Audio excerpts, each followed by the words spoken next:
फरलाया नार हो जनक जी के बगिया में, फरलाया नार हो जनक जी के बगिया में।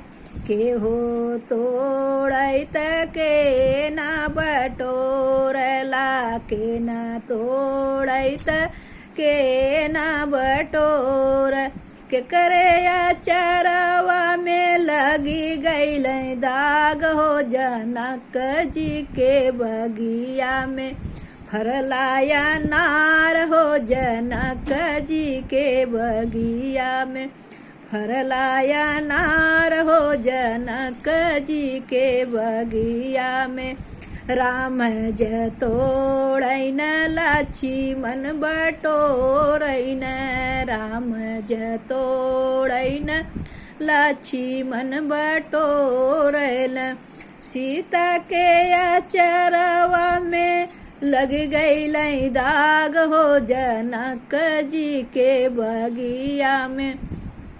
फरलाया नार हो जनक जी के बगिया में, फरलाया नार हो जनक जी के बगिया में। के ना तोड़ला के ना बटोरै हो, के नहीं तोड़ैत के ना बटोर।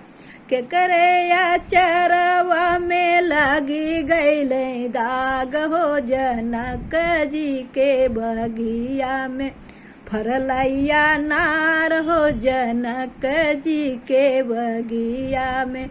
कृष्ण जी तोड़ै बलदाऊ बटोर, कृष्ण जी तोड़ै बलदाऊ बटोरल।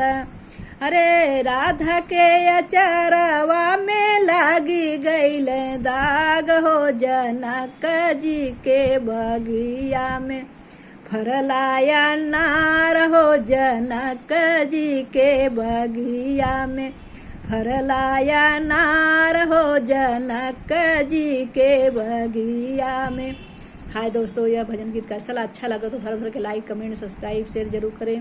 प्लीज़ मेरा कोई वीडियो शेयर करें। प्लीज़, मैं 2 साल हो गया बनाती, मतलब आप लोग मेरे कृपा करके कोई वीडियोस मेरा वायरल करें, आगे बढ़ाएं। धन्यवाद।